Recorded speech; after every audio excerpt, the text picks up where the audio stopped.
시장을 읽는 힘을 길러드립니다. 마켓마스터입니다. 오늘 토마토 투자클럽의 한선우 전문가 모셨습니다. 안녕하세요. 네, 안녕하세요. 예.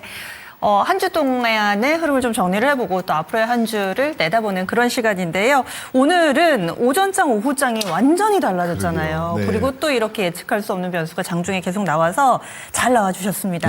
많이들 궁금해하실 것 같은데 참고로 현재 시장 말씀드리면은 코스닥이 좀 많이 밀린다. 좀 전에 시황센터에서도 언급을 드렸는데 코스닥은 사이드카가 잘하면 걸릴 수도 있습니다. 그래서 선물 기준이기 때문에 지금 선물이 한 4% 중반으로 좀 밀리고 있거든요. 그래서 장중에 혹시라도 발동이 되면 같이 좀 말씀드리도록 하겠습니다. 양시장 나란히 안 좋은데 코스닥이 좀 많이 밀려가지고요.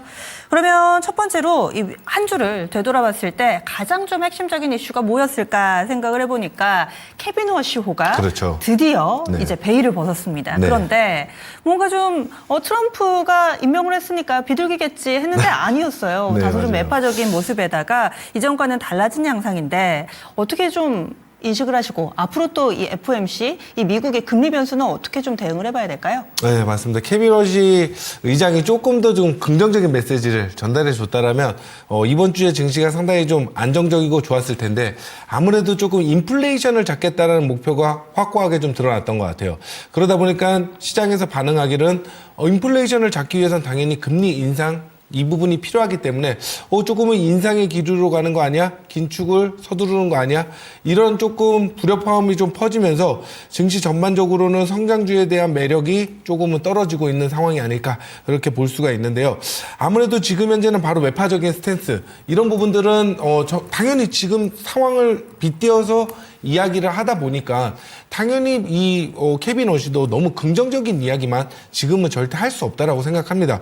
아무리 트럼프 대통령이 지목을 했고 본인의 입장이 있고 당연히 연준의 일이 있는데 이걸 가지고 너무 긍정적인 표현은 할 수 없기 때문에 이번에 아무래도 이제 돌발 변수가 있었죠. 미국과 이란의 전쟁 사태에 따른 유가의 가격 가격 상승 때문에 아무래도 조금 부담을 가지고 있는 것 같아요. 인플레이션 압력에 대해서. 그래서 이 부분에 대해서는 지금 현재 밝힌 건 하이퍼 롱거 그러니까 더 오래 높은 금리가 조금 지속될 수 있다는 점이 아무래도 FOMC 이후에 조금은 돌발되었던 그런 악재라고 조금 볼 수 있다라고 말씀드리겠습니다. 사실 유례 없이 이 연준 내에서도 의견이 많이 엇갈렸잖아요. 네. 심지어 인하와 인상이 동시에 좀 공존하는 이런 상황이 꽤 오래 이어져서 이것도 좀 신기한 상황이었는데 지금 이번에 점도표도 공개되고 FOMC 끝나고 나니까 금리 인하는 쏙 들어갔다, 물 건너갔다. 뭐 아마 이렇게 봐도 점도표 되는 공개 거예요. 안 한 걸로 알고 있어요. 이번에 점도표 네. 공개했습니다. 했어요? 했는데 케빈 워시는 점을 찍지 않았습니다. 점을 찍기. 맞네요. 마지막에. 본인만 점을 안 찍고 본인만. 나머지 맞아요. 18명의 맞아요. 예. 그리고 앞으로는 또 공개가 안 될 수도 있다고 네, 이렇게 맞아요. 얘기가 나왔는데 그렇다면 이제 괜히 이렇게 희망 고문 그만하고 금리 인하 기대는 내려놓는 게 맞는 거예요, 그럼? 근데 이제 뭐 여러 가지 지표들이 또 나올 거잖아요. 뭐 다음 주만에도 이제 개인 소비 지출 지표인 PCE 지표도 나올 테고 그래서 여러 가지 지표들이 계속해서 나올 텐데 여기에 맞춰서 다시 한번 금리에 대해서 살펴볼 필요가 있지. 지금 딱 뭐 금리 인하를 한다, 동결을 한다 이렇게 딱 정해서 보기에는 조금 어려움이 있지 않을까.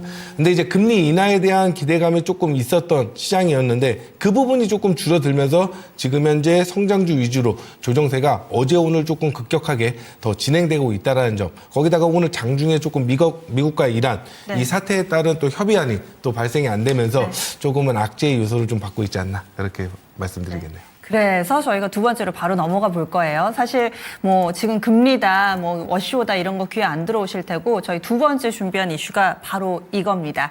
역시나 트럼프 미국 대통령 약간은 좀 뒤통수로 우리가 맞았나 이런 생각도 드는데 분명히 전자서명 14일에 했다고 했고 그리고 19일에 서명식이 있다고 했었는데 사실 서명식이 필요 없다라고 하면서 뭐 베르사유 궁전에서 프린터도 가져와라 그러면서 사인까지 했습니다. 그러다가 우리 시간으로 12시 지금 보도 나오기 시작한 건 오전 10시쯤부터 나오기 시작했었거든요. 그래서 지금 막판에 다소 좀 이변이 생긴 모습입니다. 현재 나오고 있는 소식에 따르면은 벤스 부통령이 스위스 가는 것도 연기가 된 상황이고요. 그리고 물류 문제가 해결이 안 됐다. 물류면은 호르무즈 해협인 것 같은데 이 소식이 전해지면서 우리 증시가 상당히 좀 크게 요동치고 있는 모습입니다. 또 막판에 이렇게 갑자기 손바닥 뒤집듯이 확 어떻게 받아들여야 될까요, 이건? 근데 이번 협상안을 또 자세히 들여다보면 조금은 미국이 너무 저자세로 갔던 부분은 조금 있었던 것 같긴 그래서 해요. 마치 그 MOU 전문만 보면은 미국이 패전국 아니냐 맞아요. 막 이런 약간 얘기도 그렇게 있잖아요. 보였어요. 네, 맞습니다. 예. 근데 그렇게 맞춰주고 난 뒤에 이란을 조금 길들이게 하는 거 아닐까? 좀 이렇게 좀 볼 수 있을 것 같아요. 워낙 갑작스럽게 조금 취소한 사실이라 지금 현재 CME 상호거래소가 거래가 안 되고 있기 때문에 원유 가격은 그대로 좀 남아 있습니다. 이 부분에서 우리가 힌트를 조금 더 얻을 수 있는 건 원유 가격 등락에 따라서 조금 더 시세를 예상해 볼 수 있는데 지금 현재는 원유가 거래가 지금 되고 있지 않기 때문에 그 부분을 볼 수가 없는데 일단은 그런 것 같아요. 미국이 워낙 이란에 있어서 많은 부분을 풀어줬고 그 다음에 건설하는 데 있어서 제재 앞으로 이란에 대해서 지원하는 금액 자체도 엄청나게 높게 지원을 해주겠다라고 밝혔었어요. 근데 이런 부분들이 조금은 이란을 협상단으로 끌어당겨 놓고 그리고 다시 한번 미국에서는 조금은 뒤로 돌아서는 좀 밀당 전략이 아무래도 조금 지속되고 있는 게 아닐까. 그러니까 크게 본다라면 뭐 물론 지금 현재 레바논에서 계속해서 헤즈볼라랑 이스라엘이 전투를 벌이고는 있습니다. 그렇게 이스라엘에서도 주둔해서 계속해서 병력을 빼지 않았고 그에 따른 교전이 지금 완전히 제거되진 않은 상황인데 이 부분이 조금 더 잠잠해지고 이스라엘에서 확실히 조금 더 공격 의사를 표현을 조금 안 한다라면 지금 현재 뭐 여러 가지로 좀 설켜 있죠. 부통령이 다시 스위스에 안 간다. 그리고 교전은 계속되고 있다.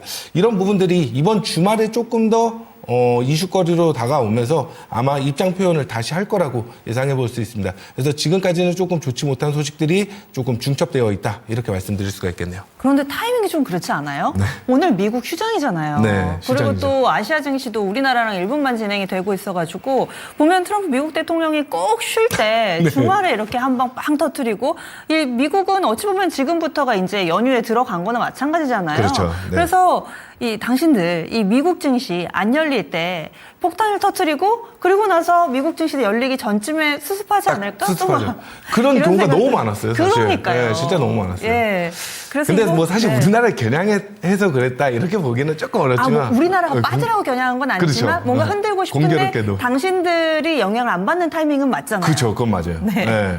그건 맞고 사실 우리가 조금 영향을 받고 그래서 더 급등락이 우리나라가 원체 심한 것 같아요. 최근에. 그래서 저는 이제 궁금한 것이 그러면은 지금은 우리는 온전히 그 영향을 흡수를 하면서 많이 밀리는데 트럼프 미국 대통령이 그동안 해왔던 것을 봤을 때 주말쯤에 수습을 해주면 월요일에 급반등 나오지 않을까? 지금이 기회가 아닐까? 여기에 대해서 뭐라고 답해 주시죠? 저는 그런 역발상 전략을 워낙 좋아하는 또 트레이딩이라 예. 우리 앵커님이 잘 짚어서 말씀을 하신 것 같아요. 그래서 그 부분이 저는 가능성은 높다라고 봅니다. 그래서 오늘까지도 내려가는 시장이지만 여기서는 우리가 두려워할 필요가 전혀 없다. 왜냐하면 더 크게 악재로 뭐가 생성된 게 아니기 때문에 일시적인 단기 하락세가 조금은 호재를 반영을 하다가 그 호재가 이제 다시 소멸되다 보니까 조금은 증시가 내려왔고 하지만 주말에 있을 트럼프 대통령과 다시 벤스 부대통령이 한 번쯤 스위스에 대해서 다시 한번 방문을 하거나 이렇게 조금 의사표현을 다시 바꿀 수 있기 때문에 그런 부분에서 충분히 저는 주말 내내 다시 한번 호재를 좀 기대해 볼 수 있는 상황이라고 생각해요. 그렇기 때문에 오늘은 오히려 매수 관점에서 왜냐하면 이틀 동안 코스닥 지수가 무려 8%가 넘게 내려왔어요. 이 지수가 8%가 넘게 내려왔다는 건 중소형 종목들 대부분 곱하기 2 정도를 보거든요. 그럼 15% 정도가 조정을 받은 상황인데 여기에서 더 크게 내려갈 만한 악재는 나오기는 정말 너무나도 어렵다. 그렇기 때문에 호재를 보고 조금은 내려가 있는 종목도 기다려주고 새롭게 접근하는 것도 나쁘지 않은 선택이 될 수 있겠다라고 말씀드려야겠네요. 네, 저희가 이 오전 거의 끝 무렵에 만나게 된 갑작스러운 이 소식으로 인해서 지금 어떻게 해야 될까? 특히나 금요일이어서 갈팡질팡하실 텐데 이에 대한 힌트가 됐을 것 같습니다. 다음 마지막으로 볼 이번 주간 이슈는 드디어 9,000피 시대가 열렸습니다. 그리고 워낙에 지금 레벨대가 높기 때문에 여기에서 한 10% 조금 더 가면은 만선이거든요. 이렇게 성큼성큼 오르는 모습 그리고 이 가운데서 한쪽에 스포트라이트가 진하게 생기니까 그림자도 짙어집니다. 쏠림 현상이 심화되고 있는 이것도 또 이번 주의 이슈였어요. 네, 맞아요. 어제가 이제 9,000선이 넘어갔었던 안착이 돼서 마감을 했는데 사실 그런 것 같아요. 소문난 잔치에 좀 먹을 게 없었다. 그러니까 대형주 투톱은 워낙 강세이고 뭐 삼성전기, LG이노텍 최근 증시를 끌어올리고 있는 대형주 몇몇 개는 충분한 강세가 맞아요. 하지만 전체적인 시장의 종목들 90% 이상은 아마 조금 내려가고 있다라고 볼 수가 있는 그런 시장이에요. 그러니까 소문난 잔치 그들의 잔치는 맞지만 우리 개인 투자자분들이 또 많이 투자하고 있는 중소형 종목들은 그 잔치에 초대를 받지 못해서 대문 밖에서 조금 기다리는 이렇게 형국이기 때문에 조금은 안쓰러운 또 그런 형태를 나타내고 있는 게 분명합니다. 하지만 증시가 지수 상단 밴드를 어느 정도 끌어오면 충분히 저는 물론 어제 오늘 코스닥 증시가 조금 하락하고 좋지 못한 시세 흐름을 보이지만 그래도 이내 다시 되돌리는 시세 역시도 내려간 만큼 더 강하게 반등 회복으로 또 올라올 수 있는 시장이 될 수 있다라고 생각하니까 지금 조금 코스닥이 안 좋고 내려가더라도 또 지금 코스피 하락에 같이 동조돼서 또 내려오기 시작했어요. 그래서 조금은 하락 진통이 조금은 더 지속될 수는 있겠지만 그래도 이번 주말에 있을 조금은 호재 요소들을 우리가 한번 생각해보고 다음 주에 이어지는 안정적인 증시 그런 부분들을 우리가 조금 더 생각해볼 필요가 있지 않을까. 그렇게 코스닥 포인트가 지금 1000포인트를 다시 이탈해서 조금 내려가거나 이쯤에서 움직이고 있는데 코스피 지수 역시 최근에 상승 9000포인트를 넘었지만 오늘 같은 경우도 상승 종목 수가 한 10%도 안 되는 것 같아요. 그만큼 몇 종목들이 끌어올리고 코스피 종목들도 대부분 조금 많이 내려오고 있는 그런 형국이기 때문에 전체적인 시장의 안정을 먼저 우리가 조금 더 살펴보시는 게 맞을 것 같다. 오늘 같은 경우 외국인은 크게 수급적으로 이탈하는 모습은 보이지 않고 있기 때문에 수급적인 영향은 크지 않을 거라고 생각됩니다. 네, 오늘 수급도 특이하네요. 네, 시장 좀 특이하죠. 된다 했는데 기관이 이렇게 좀 팝니다. 거기에다 유가증권 시장은 연기금하고 사모펀드가 파는 거고요. 코스닥에서는 금융투자가 이렇게 또 빠져나가면 지수 영향이 좀 크더라고요, 근래는. 그럼 한 주 리뷰를 했다면은 이제는 프리뷰로 넘어가겠습니다. 다음 주에는 뭘 봐야 될 것인가? 다음 주 주요 이벤트라든지 뭐 보시는 이슈 뭐 있으세요? 가장 중요한 건 6월 23일쯤에 아마 발표될 거예요. 글로벌 MSCI 선진국 편의지수. 네. 여기에서 우리가 그래도 조금 희망을 걸어봐야 되지 않을까. 네. 그렇게 오늘 새벽에 근데 나온 뉴스 보니까 평가 항목이 18개인데 그중에서 8개만 지금 통과고 5개 개선하라고 네. 고치라고 그랬다는데 네. 사실은 이게 역대 사례를 봤을 때 그러면 잘 안 된다고 네, 이렇게 나오긴 하더라고요, 기사는. 네. 앵커님 너무 정확하게 또 그래도 조금은 저는 긍정의 메시지로 그래도 우리 투자자분들이 죄송해요. 조금 네. 안정감을 좀 네. 갖기를 원하는데. 그래도 이게 네, 맞아요. 기대했다가 안 되는 것보다 근데 이게 안 됐다라고 크게 뭐 미끄러지거나 안 좋은 건 아닐 것 같아요. 그러니까 조금은 긍정의 요소로 조금 안 될 확률은 물론 높겠지만 그래도 조금 더 우리가 될 수 있다라는 또 요 부분으로 또 증시가 반등할 수 있는 이게 진짜 안 된다라고 증시가 많이 빠지거나 그러지는 않습니다. 네, 네, 네. 그래서 조금 긍정의 이슈로 하나 좀 한번 얘기해 볼 수 기대감을 있는 가져볼 그렇죠. 만한 네. MSCI 23일 요거 좀 봐주시면 좋겠고 그리고 또 뭐 제약바이오 쪽에도 일정이 좀 있다면서요? 그렇죠. 바이오 USA가 지금 이제 진행될 예정인데 22일부터 아마 25일까지 진행이 될 예정이에요. 근데 지금 조금 혼란스럽죠. 이런 바이오 USA라는 일정은 특히라도 증시가 안정되어 있고 정말 우리가 투자의 관점이 확실히 투자 심리가 좋을 때 더 폭발적으로 상승하기 마련인데 아무래도 지금 FOMC에서 나왔던 금리 매파적인 의견에 의해서 조금은 바이오 쪽의 투자 심리가 위축되어 있는 그런 상황이긴 해요. 물론 이틀 전에 정말 좋은 시세 반등을 아마 봤던 것 같아요. 제 맞아요. 기억에. 네. 그리고 어제 조금 미끄러지는 시세들이 대다수가 조금 좋지 못했고요. 그리고 오늘 시장에서도 아무래도 코스닥 하락에 뭐 전체적인 업종 지수가 하락하다 보니까 바이오 USA 관련 종목들 대부분이 조금 약세의 흐름을 좀 보이고 있는데 그래도 몇몇 가지 종목들은 충분히 이번에 기대해 볼 수 있는 재료가 좀 남아 있다라고 생각합니다. 왜냐하면 뭐 개별적으로 온코닉 테라피틱스 같은 경우 내수파립이라는 걸로 이제 전이생 췌장암 이쪽 관련해서 뭐 ASCO에서도 완전 관해에 대한 부분들도 있었고요. 그런 부분이 앞으로 바이오 USA에서 다시 한번 그 대표가 그걸 가지고 좋은 데이터 지표를 발표했을 때 글로벌 빅파마들과 다시 한번 이야기가 조금 오고 간다라면 개별적인 부분이죠. 그러니까 바이오 업종이 다 좋다라기보다 이런 개별적인 확실한 재료에 의해서 조금 더 기술 이전, 라이센스 아웃에 대한 부분까지도 우리가 기대해 볼 수 있기 때문에 저는 비교적 건강한 조정이라고 봐요. 온코닉 테라피틱스 같은 경우. 오늘같이 금리에 대한 부분들도 조금 안 좋고 바이오 업종 지수 하락 있는데도 불구하고 지금 화면에 보이시는 마이너스 3% 정도는 아주 견고한 조정이라고 말씀을 드릴 수가 있습니다. 그래서 다음 주에 있을 우리가 데이터 지표를 한번 개별적으로 보신다라면 이런 쪽으로 조금 다가갔을 때 좋은 성과가 또 이어질 수가 있다라고 말씀드려야 될 것 같아요. 그러면은 뭐 참여 기업들 리스트업 해가지고 그 가운데서 좀 위치 괜찮고 네.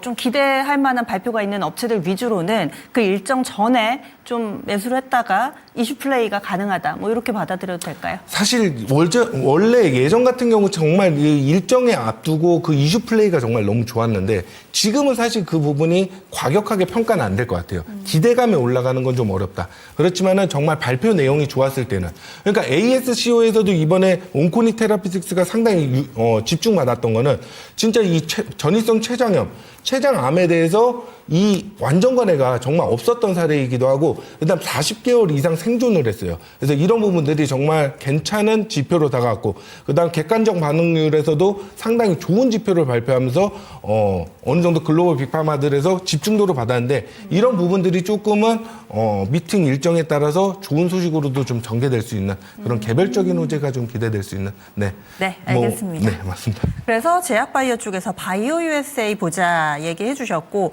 그리고 또 연준 쪽에서 이제는 다 꽁꽁 감춰놨잖아요. 앞으로는 뭐 소통도 좀 덜하겠다. 뭐 점도표라든지 이런 부분들도 다 손보겠다. 성명서도 딸랑 한 장짜리. 그러다 보니까 앞으로는 경제지표 좀 더 봐야 되나 이런 생각도 하는데 다음 주에 물가지표 나오죠? 네, 맞습니다. 물가지표 있고 그리고 아마 FOMC 새로운 신규 위원들이 아마 나와서 조금 인터뷰를 할 거예요. 여기에서 금리에 대한 힌트를 우리가 또 좀 찾아볼 수 있지 않을까 생각됩니다. 그래서 이번에 뭐 케빈 허시 의장이 조금은 매파적인 이야기를 했다라고 해서 그게 무조건적인 거 아니에요. 그분도 어쨌든 지금 상황을 두고 이야기를 한 거고 또 그 말은 계속해서 바뀌게 됩니다. 그래서 개인 소비 지출인 PCE 지표도 연준에서 상당히 중요하게 보는 지표로서 이 지표에 따른 또 한 번 금리에 대한 예상 되는 부분이 좀 바뀔 테고요. 그리고 계속해서 나오죠. 고용지표랑 실업수당 청구 건수. 이런 것들이 다시 한번 나오면서 패드워치에서 금리가 동결할 것인가, 뭐 인하할 것인가. 이런 부분에 있어서 또 우리가 한번 살펴볼 수 있고, 뭐 10년물 국채 금리에 따라서 등락에 따라서도 좀 볼 수 있기 때문에 단지 지금 조금 이틀 정도 금리 인하가 없을 거라는 우려 때문에 시장이 조금 더 조정을 받는 것 같은데 이 부분은 조금 더 해소되는 그런 시장이 다음 주에 좀 전개되지 않을까 그렇게 기대하고 있습니다. 네. 그리고 다음 주도 계속해서 이렇게 반도체 일변도로 갈 것인가 주중에 또 마이크론 테크놀로지 실적 나오더라고요. 맞아요. 네. 또 이 반도체 섹터의 풍향계로 불리는 그런 그렇죠. 이벤트이기 때문에 이건 또 어떻게 영향을 미치게 될까요? 맞아요. 풍향계가 정확한 것 같아요. 마이크론 테크놀로지의 정말 그 실질적인 매출 이런 부분들이 우리 국내 삼성전자가 특히 더 많이 시대 영향을 같이 받았던 것 같아요.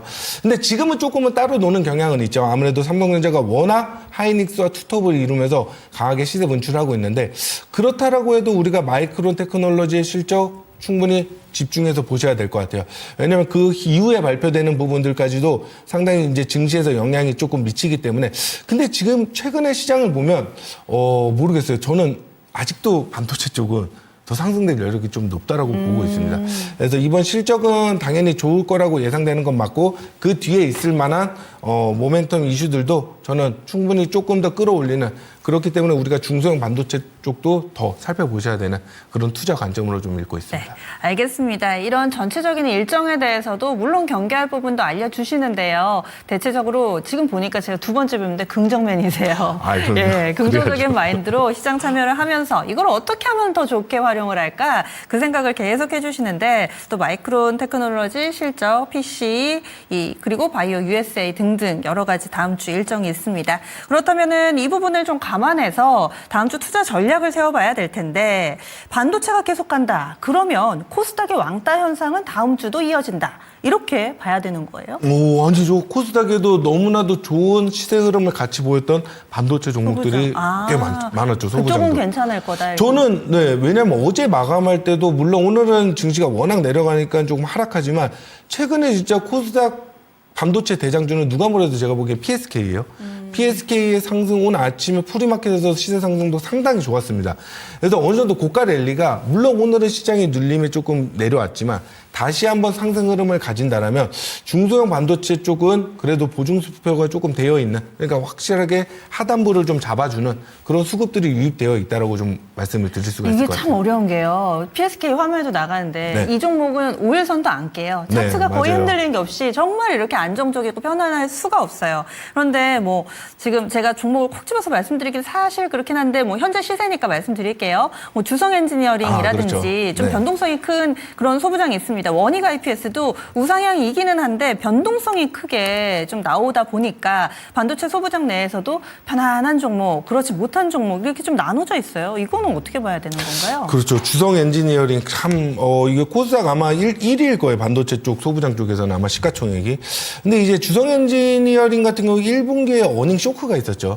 그런데도 불구하고 주가가 조금 워낙 이 유동성 장세의 반도체 슈퍼사이클이라는 이유로 조금 멱살 잡고 끌어올린 전 흔적이 좀 있었다라고 진짜 이게 내려와서 말씀을 드리는 게 아니라 살짝 오버슈팅 같았다. 저는 오버슈팅 같았어요. 그래서 사실 어디에서도 제가 주성 엔지니어링을 단 한 번도 언급을 안 했던 이유예요. 저는 이때가 이거는 주가의 어느 정도 퍼포먼스에서 봤을 때 조금 너무 과도한 오버슈팅이다라고 좀 생각했기 때문에 어느 정도 실적을 찾아가는 펀더멘탈을 조금 찾아가는 구간이 아닐까 그렇게 보고 있기 때문에 조금 개별적으로 보셔야 될 것 같아요. 반도체 소부장이라고 솔직히 다 좋은 것도 아니고 지금 몇몇 가지 종목들만 사실 좋은 흐름을 좀 나타내고 있거든요. 네. 그래서 그런 2분기에 또 한 번 실적이 조금 더 안정적으로 나올 수 있는 그런 회사로 조금 더 포커스를 맞춰야 될 거라고 네. 생각합니다. 그럼 반도체 소부장 쪽의 토픽을 뭘로 보시는 거세요? PSK? 지금 최근에는 사실 네. PSK가 맞는 것 같아요.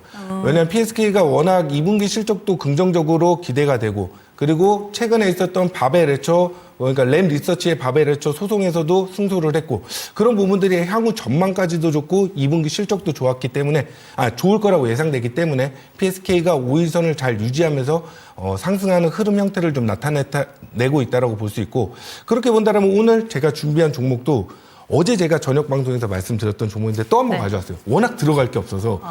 제가 원래 다른 방송사에 나갈 때도 같은 종목을 두 번 이야기하는 걸 진짜 싫어하거든요. 같은 기간 내에. 근데 워낙 들어갈 종목이 없다 보니까 어제 말씀드렸던 종목을 다시 한번 가져왔던 것 같아요. 그러면 네. 관심주는 살짝 좀 저희가 숨겨놓고 네. 투자 전략을 좀 마무리를 해볼게요. 그럼 다음 주 투자 전략 그래서 어떻게 해야 되나요? 저는 사실 순환매를 말씀을 드리고 싶었는데 지금 흔들린 장세에서는 일단 대표적으로 딱 한 가지 업종을 찍고 여기에 비중을 조금은 우리가 트레이딩하고 투자를 해야 된다. 그거는 앞서 말씀드린 대로 뭐 반도체 두 종목 하이닉스, 삼성전자 대형주일 수도 있고 또는 아니면 중소형 단에서 본다면 확실히 우상향 각을 그려놓고 5일선을 잘 안착하고 유지하는 그런 종목이 될 것 같아요. 대표적으로 아까 말씀드린 PSK나 뭐 심텍 이런 종목이 될 것 같아요. 네. 그래서 그런 종목들은 아직까지도 충분히 시대가 살아있고 충분히 상승할 수 있는 여력이 있을 수 있지 않을까. 그래서 이쪽으로는 우리가 투자 관점 비중을 한 50% 이상은 좀 두고 보셔야 되는 그런 확실한 종목이고 사실 제가 오후 방송에서 이틀 전, 3일 전에 말씀드렸죠. 원전 관련 태웅을 제가 정확하게 오후 12시 방송에서 화상으로 연결해서 찍어드리고 그리고 당일날 27%가 급등을 했어요.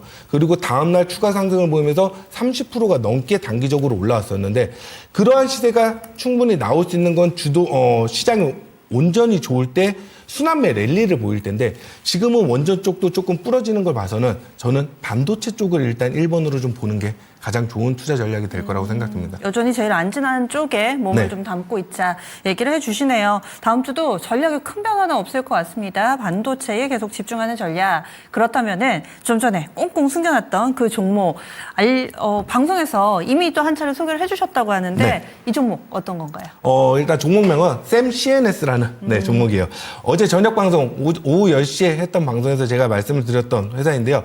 최근에 HBM4 관련해서 TF 세라믹 부품이 이제 납품이 정말 실질적으로 되고 그에 따른 매출이 3분기부터는 정말 실질적으로 찍힙니다. 뭐 물론 지금은 2분기에 대한 실적이 이제 나올 예정인데 3분기부터도 더 기대될 수 있는 부분들이 좀 많기 때문에 여러분들이 꼭 살펴보셔야 될 반도체 종목 중에 하나라고 먼저 말씀드리겠고요. 낸드 공정 전환 고사양 수혜까지 맞물리면서 큰 폭의 컨센서스의 성장을 예상하고 있는 종목인데요. 연간 1,200억 정도 매출을 올릴 거라고 지금 예상되고 있고 영업이익이 한 350억 정도 나올 거라고 이야기를 하고 있어요. 1분기 같은 경우 영업이익이 77억 정도가 나오면서 전년 동기 대비해서 400% 이상 성장한 영업이익을 기록했기 때문에 이번에 2분기, 3분기로 넘어가면서 추가적인 영업이익까지 한번 전개된다라면 저는 샘 CNS가 좋은 시세 흐름을 나타낼 거라고 말씀드릴 수가 있습니다. 한번 차트를 한번 놓고 보도록 하겠습니다. 오늘 정말 코스닥 지수가 5%가 밀리는데 물론 오늘 아침 같은 경우 시장이 덜 밀렸을 때는 오히려 고가가 아침에 5%까지 상승을 하기도 했어요. 하지만 내려가는 시세를 상당히 잘 하단을 잡고 있기 때문에 추가적인 상승이 시장이 조금만 풀려도 이 종목은 다시 한번 전고점을 돌파하면서 올라갈 가능성이 매우 높다. 왜냐하면 이미 하락장일 때 종목이 버텨내는 것만 봐도 다음에 풀렸을 때 어떤 시세를 보일지 미리 예상을 해볼 수가 있는데 그런 부분에서 정말 견고한 흐름을 보이고 있다라고 말씀을 드리면서 최근에 외국인 수급이 상당히 좀 안정적인 것 같아요. 이것까지 한번 보여드리겠습니다. 그래서 외국인의 매수세가 연일 10만 주 이상 최근 이틀 동안은 20만 주 이상씩 끌어올리면서 외국인들이 확실히 하단을 잡고 있는 종목이다. 그렇기 때문에 시장이 조금만 상승으로 방향성을 돌렸을 때는 좋은 시세가 예상된다라고 말씀을 드릴 수가 있겠고요. 그래서 목표가는 어제와 동일하게 2만 원 제시해 드리겠고요. 손절가는 12,000원 말씀드리도록 하겠습니다. 네, 샘 CNS입니다. 시장 대비로 오늘도 선방하고 있습니다. 이 정도면 거의 뭐 밀리는 게 아니죠. 1% 정도 하락하고 있으니까요. 게다가 계단식으로 꾸준히 좀 오름세를 나타내줬고 앞으로도 업사이드가 충분하다. 지금 현재 14,000원 부근에서 움직임 나타냅니다. 아래쪽으로 12,000원, 위쪽으로 목표가 2만 원 설정해 드렸으니까 또 반도체 소부장 나 없는데 지금이라도 살 거 없나? 라고 생각하시는 분들께 이 샘 CNS 관심주로 이렇게 전해드리겠습니다. 그러면 함께해 주신 한선우 전문가님 여기서 보내드릴게요. 오늘 말씀 고맙습니다. 네, 감사합니다. 네, 지금 상승 종목이 163개밖에 안 됩니다. 시장 많이 어렵습니다. 금요일이 이렇게 또 뒤숭숭하면은 주말 마음 불편하실 텐데요. 저희 이 장 마치고 나서 이 진단 프로그램이 여럿 있습니다. 저녁에 미스터 진단 있고요. 그리고 오후 4시에는 당신의 초이스 시간 진단 신청하시면서 그 해결책 종목별로 찾아보시기 바라겠습니다. 그리고 미스터 진단 지금 접수 받습니다. 022128-3388번으로 방송 끝나고 나서도 전화 계속 열어둘 테니까요. 미리 접수하시기 바랍니다. 그러면 저는 여기서 인사드리겠습니다. 함께해 주신 여러분 고맙습니다.